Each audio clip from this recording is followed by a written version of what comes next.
আর এই ব্যাপারটা যে আমি খুলে ফেসবুকে তোমাদের সঙ্গে শেয়ার করব, বিশ্বাস করো হয়তো আমার পেজটাও থাকতো না, প্রোফাইলও থাকতো না, আমার পেজটাও থাকতো না। হ্যালো এভরিওয়ান, আসসালামু আলাইকুম। আশা করি সবাই খুব ভালো আছো। আমরা একদম ভালো নেই, তার কারণ তোমরা অনেকেই জানো। তোমাদের সবার একটাই কোশ্চেন, ফেসবুকে ব্লগ আসছে না কেন? ব্লগ না আসার কারণ একটাই হচ্ছে, আমরা তিলোত্তমা নিয়ে আরজি করে যে ঘটনাটা ঘটেছে, সেই তিলোত্তমার বিচার নিয়ে আমরা জাস্টিসের একটা আওয়াজ তুলেছিলাম আমাদের ব্লগ পেজ থেকে। নানা রকম ভিডিও করেছিলাম, রিলস করেছিলাম, নানা রকম লাইভ করেছিলাম, যেখানে যেখানে মিটিং মিছিল অ্যাটেন্ড করেছি। তো এইটা করেছি বলে এটা হচ্ছে আমাদের অপরাধ, সেই জন্য আমরা ভিডিও দিতে পারছি না। এবার কেন দিতে পারছি না, ঘটনাটা তোমাদের পুরো শুরু থেকে বলি। গত 3 তারিখ আমি সন্ধ্যাবেলা যেরকম রেগুলার জিমে যাই তেমন আমি জিমে যাচ্ছিলাম। তখন প্রায় সময় হচ্ছে 9:45। 9:45 সময় রেগুলারের মতো আমি যেরকম মোবাইল বার করে আর কি নোটিফিকেশন চেক করি যে পেজে কে কি কমেন্টস করলো, কে কি মেসেজ করলো। তো সেই দিনও সেম আমি বাইকে বসে যাচ্ছিলাম জিমের দিকে, আর সেই সময় একটা আমার কাছে নোটিফিকেশন আসে। নোটিফিকেশন মোবাইল থেকে বের করে চেক করলাম। চেক করতে দেখি যে আমার পেজের মনিটাইজেশন রেস্ট্রিক্টেড করে দেওয়া হয়েছে।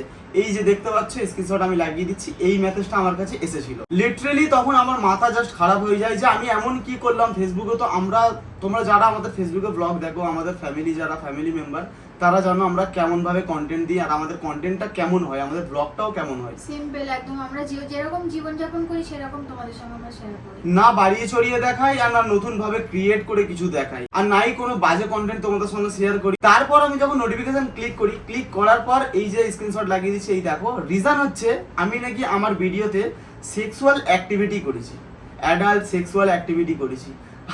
আমার তো জাস্ট হাসিও পাচ্ছিল তখন যে আমি তো ওরকম ভিডিও কোনোদিন করিই না। এবার কোন ভিডিওতে আমার ওইটা রেস্ট্রিক্টেড করেছে, কোন ভিডিওর জন্য আমি এত বড় পানিশমেন্ট পেয়েছি ফেসবুকের কাছ থেকে, সেই ভিডিওটা আমি এখানে লাগিয়ে দিচ্ছি। তোমরা দেখো ভিডিওটা, তোমাদের দেখে মনে হচ্ছে যে এই ভিডিওর মধ্যে কোনো সেক্সুয়াল অ্যাক্টিভিটি আছে। জাস্ট আরজি কর নিয়ে একটা প্রতিবাদের যে একটা জাস্টিস চাওয়ার ব্যাপার ছিল, সেই ব্যাপারটা আমরা তুলে ধরেছিলাম আমাদের রিলসের মাধ্যমে, যে আরো মানুষ আওয়াজ তুলুক। আরো অনেককে আমরা ভিডিওতে বলেওছি যে এখন চুপ করে থাকার কথা নয়। সত্যি বলতে আমরা বলেছি যে চুপ করে থাকলে হবে না, এখন আমাদের জাস্টিস, নিজেদের অধিকার নিজেদের চাইতে হবে, কেড়ে নিতে হবে, সে যার কাছেই হোক না কেন। তো আমরা আওয়াজ তুলেছিলাম, আমাদের আওয়াজটা এইভাবে দমিয়ে দেওয়া হয়েছে। এমন ভাবে দমানো হয়েছে, সেপ্টেম্বরের 3 তারিখ থেকে নিয়ে অক্টোবরের 3 তারিখ পর্যন্ত আমরা না ভিডিও ছাড়তে পারবো, না কোনো লাইভ করতে পারবো, না কোনো পোস্ট দিতে পারবো। ইভেন আমার ফেসবুক প্রোফাইলও রেস্ট্রিক্টেড করে দেওয়া হয়। এই যে স্ক্রিনশট লাগিয়ে দিচ্ছি, দেখো monetisation of Facebook profile restricted করে দেওয়া হয়েছে, ফেসবুক পেজ রেস্ট্রিক্টেড করে দেওয়া হয়েছে। ইভেন আমার ফেসবুকের রিচ ডাউন করে দেওয়া হয়েছে, টোটালি বন্ধ করে দেওয়া হয়েছে, যাতে আমার ভিডিও কোনো মানুষের কাছে না পৌঁছায়। আমি জানি তোমরা ওয়েট করছো আমাদের ব্লগের, কিন্তু বিশ্বাস করো আমি এত ভালো ভালো ব্লগ শুট করে রেখেছি তোমাদের দেবো বলে, কিন্তু এইরকম একটা সমস্যা এসে গেছে বলে আমি ভিডিও দিতে পারছি না। আমি জানি না আমার এই ভিডিও কতজন দেখবে, কারণ আমি ইউটিউবে তেমন অ্যাক্টিভ থাকি না। ফেসবুকে দিলে হয়তো তোমরা সবাই দেখতে। এবার ফেসবুক থেকে যারা এসছো বা ইউটিউবেও যারা নতুন আমাদের ভিডিও দেখছো, তাদের কাছে একটাই অনুরোধ, প্লিজ তোমরা ইউটিউবেও সাপোর্ট করো আমাদের। কারণ আমি সত্যি বলতে ছোট থেকে বড় হয়েছি, জিরো থেকে বড় হয়েছি। আমি না কোনোদিন কারো চেটে বড় হয়েছি, না কোনো বড় ক্রিয়েটারকে আমার ভিডিওতে ঢুকিয়ে বড় হয়েছি। আমি নিজের জেনুইন সৎভাবে কাজ করে গেছি। আমাদের কাজ তোমাদেরকে ভালো লেগেছে, তোমরা সেই অনুযায়ী আমাদের সাপোর্ট করেছো। সত্যি কথা বলতে ওই যে খবরটা শুনে 3 দিন পুরো একদম ডিপ্রেশনে ছিল, না খাওয়া দাওয়া, না ভালো করে ঠিকঠাক ঘুমানো, কিছুই তো করেনি। আমি লাস্টে বোঝালাম যে হয়েছে যে কালে ঠিক তো হয়েই যাবে, কারণ আমরা ভুলভাল সেরকম কিচ্ছুই কন্টেন্ট করি না যাতে আমাদের এরকম পানিশমেন্ট পেতে হয়েছে। লিটারেলি আমি 3 দিন আমি কিভাবে কাটিয়েছি, আমার সঙ্গে কি কি হয়েছে, আমি হয়তো তোমাদের কাছে বলে বোঝাতে পারবো না আমার মনে কি হয়ে চলেছিল। কারণ দেখো, একটা ক্রিয়েটারের কাছে তার অডিয়েন্সের, তার ফ্যামিলির ভালোবাসাটা হচ্ছে সব। আর আমি সত্যি জিরো থেকে শুরু করে এই জায়গায় এসে দাঁড়িয়েছি, যেখানেই আছি খুব বড় নয় আমি জানি, যতটা আছি আমি তোমাদের ভালোবাসাই আছি, আর সৎ পথে আমি তোমাদের ভালোবাসাটা পেয়েছি। ইভেন এখনো আজকের ডেটে আমার কাছে বাংলার বড় বড় মুখ যাদেরকে তোমরা চেনো, বাংলার কমিউনিটি, ইউটিউব কমিউনিটি বলো, ফেসবুক কমিউনিটি থেকে যারা বিলং করে, বড় বড় ক্রিয়েটারদের কন্ট্যাক্ট আছে আমার সঙ্গে, তাদের সঙ্গে আমার কথাও হয়। ইভেন সত্যি আমি কোনোদিন তাদেরকে আমার চাইও নি বা ভাবিও না যে তাদেরকে আমি আমার ভিডিওতে নেবো, তাদের মুখ দেখিয়ে আমি ভিউজ নেবো, কারণ আমি এটা চাই না। আমি চাই আমি সৎভাবে কাজ করে তোমাদের কাছ থেকে ভালোবাসা নেব, নিজের যোগ্যতায় নিজে যা করার করব। এবারে আমি যদি ধরে নাও বড় একটা ফেস দেখিয়ে আমার ভিডিওতে ঢুকিয়ে নিলাম, তারপরে ভিউজ দিয়ে নিলাম, ওটা সত্যি আমার পোষায় না, ওটা আমার হয় না। আমি চাই নিজে থেকে কিছু করবো, যেটা আমি হয়তো তোমাদের মনে কিছুটা হলেও জায়গা করতে পেরেছি। আর এই ব্যাপারটা যে আমি খুলে ফেসবুকে তোমাদের সঙ্গে শেয়ার করব, বিশ্বাস করো হয়তো আমার পেজটাও থাকতো না, প্রোফাইলও থাকতো না, আমার পেজটাও থাকতো না। মানে একটা জাস্ট রিলসটা তোমরা দেখেছো, এই রিলসটা আবার চালিয়ে দিচ্ছি। এই রিলসে কোথায় আমি সেক্সুয়াল অ্যাক্টিভিটি করেছি, কোথায় আমার বাজে কিছু কন্টেন্ট আছে আমি তো বুঝতে পারছি না। তোমরাও দেখো, তোমাদেরও যদি মনে হয় যে এটা বাজে কন্টেন্ট, এর জন্য আমাকে এত বড় পানিশমেন্ট পেতে হয়েছে, তো কিছু করার নেই ভাই, আমাকে তো দমানো হয়েছে, ফেসবুক আমাকে দমানো হয়েছে। আর সত্যি এটা একটা ডার্ক সাইড ফেসবুকের। মানে ফেসবুক এমন একটা প্ল্যাটফর্ম, যদি কোনো বড় সংস্থা বা গভর্নমেন্ট বা সরকার যদি ফেসবুকের উপর মানে অ্যাটাক করে বা রিপোর্ট করে যে এই ভিডিওটাকে ওরাও, তো ফেসবুক উড়িয়ে দেবে, যেটা ইউটিউবে হয় না।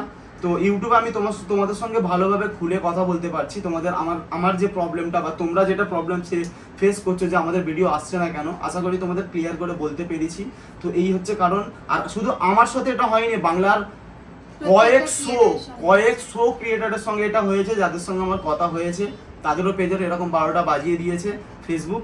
মানে ইনকাম বন্ধ, একটা ক্রিয়েটারের জন্য মনিটাইজেশন টুল যে কতটা মানে গুরুত্বপূর্ণ জিনিস একমাত্র সেই ক্রিয়েটার জানে। দেখো আমাদের সেইভাবে তো আর ইনকাম হয় না, আমরা ভিডিও করে ভিডিওর মাধ্যমে যে ফেসবুকের থেকে যে টাকাটা পাই সেটা মনিটাইজেশন টুলের মাধ্যমেই পাই।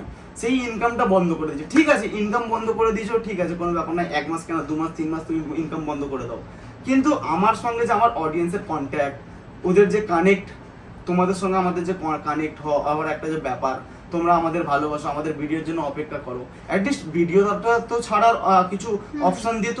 আমি মানে না লাইভে আসতে পারছি, না ক্রেজিটেডলি বড় পেজ থেকে লাইভে আসছি, না আমাদের ব্লগ পেজ থেকে লাইভে আসতে পারছি, ইভেন আমি আমার প্রোফাইল থেকেও লাইভে আসতে পারছি না, মানে কোনো জায়গা থেকে বাদ দেয়নি। আজকে আবার আরো একটা জিনিস দেখলাম, তোমরা যারা আমাদের চ্যালেঞ্জ ভিডিও ফলো করো, চ্যালেঞ্জ পেজকে ফলো করো, তারা দেখবে আজকে আমি একটা ভিডিও ছেড়েছি, টাকার ভিডিও, টাকা নিয়ে একটা চ্যালেঞ্জ করেছিলাম, সেই ভিডিওতে ভিউজ পড়ে না, কেন জানো? এই জায়গায় স্ক্রিনশট লাগিয়ে দিচ্ছি। আজকে এই নোটিফিকেশন আজকে আমার কাছে এসছে, মানে আমার একটা প্রোফাইল, এই যে প্রোফাইল দেখতে পাচ্ছ, এই প্রোফাইল থেকে আমি আমার দুটো পেজ হ্যান্ডেল করি, মানে ক্রেজি টেডি পেজ আর ক্রেজি আসিফ ব্লগস, এই দুটো পেজ হ্যান্ডেল করি। যেহেতু ওরা ভুল দেখিয়েছে আমার প্রোফাইলকে রেস্ট্রিক্টেড করেছে, আর প্রোফাইল থেকে যেহেতু আমার চ্যালেঞ্জ পেজ করা, চ্যালেঞ্জ পেজেরও রিকমেন্ডেশন বন্ধ করে দিয়েছে। মানে আমি যতই ভালো কন্টেন্ট দিই না কেন, যতই কোয়ালিটি কন্টেন্ট দিই না কেন, বা যতই ফানি কন্টেন্ট দিই না কেন, ওটা বেশি মানুষের কাছে ফেসবুক পাঠাবে না, সাজেস্ট করবে না, রিকমেন্ডেশন পুরো অফ। যেখানে আমাদের এই সময়ের মধ্যে 5-6 ঘন্টায় আমাদের 2 লাখ 3 লাখ ভিউজ ক্রস হয়ে যায়, সেখানে ভিউজের অবস্থা দেখো, এই যে দেখতে পাচ্ছ ভিউজ, এই হচ্ছে ভিউজের অবস্থা।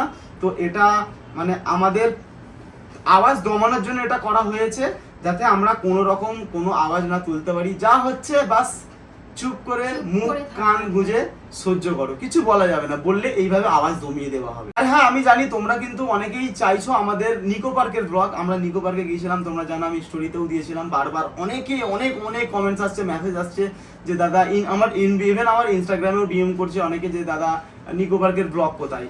তো নিকো পার্কের ব্লগ আমি পরশুদিন ইউটিউবে দেবো, কেন ফেসবুকে তো আমি ছাড়তে পারছি না, ফেসবুকের ব্লগে আলাদা করে রাখা, ফেসবুকের ব্লগও আলাদা করে আমি রেখেছি তোমাদের জন্য, আর ইউটিউবের জন্যও করেছি। তো তোমরা আমি পরশুদিন একটা ইউটিউবের ব্লগ দেবো নিকো পার্কের, খুব মজাদার ব্লগ। তো ওই মজাদার ব্লগটা প্লিজ তোমরা দেখো, সাপোর্ট করো। আর আমি চাই যেভাবে তোমরা ফেসবুকে আমাদেরকে সাপোর্ট করেছো সেইভাবে আমাদের ইউটিউবে সাপোর্ট করো। আমি ইউটিউবে এমনি তেমন রেগুলার থাকি না, আমি ফেসবুকেই অ্যাক্টিভ থাকি, কিন্তু এখন যেটা দেখলাম, আমি যেটা ফেস করছি, ফেসবুক আমার সঙ্গে যেটা করেছে, আমার মনে হচ্ছে এবার আমাকে ইউটিউবেও অ্যাক্টিভ হতে হবে। কারণ দেখলে সবকিছু বোঝালাম তোমাদের ফেসবুকের পলিসিটা কেমন নোংরা পলিসি, একটা ভালো কন্টেন্টকে সেক্সুয়াল অ্যাক্টিভিটি দেখিয়ে বন্ধ করে দিল। আর তোমরা অনেকে যারা ফেসবুক ইউজ করো তারা জানো যে ফেসবুকে কত কেমন টাইপের, বুঝতে পারছো আমি কেমন ভিডিও কথা বলছি, খালি আইল আছে বলে আমি বলছি না, কেমন টাইপের ভিডিও আছে তোমরা জানো ভালো করে, সেগুলো ভালো কন্টেন্ট। বাট আমাদের যে আওয়াজ তোলা, তিলোত্তমার বিচার নিয়ে জাস্টিস চাওয়া, সেটা হচ্ছে খারাপ কন্টেন্ট। মানে কুচভি যাই তাই করে দিল, আমাদের সঙ্গে ছেলে খেলা করলো। তো ঠিক আছে, আরো একটা ভালো জিনিস, একটা ফেসবুক এক্সপার্ট আছে, নাম বলছি না তার, একটা ফেসবুক এক্সপার্ট আছে আমাদের ওয়েস্ট বেঙ্গলের, যে এইসব প্রবলেম সলভ করে ফেসবুকের।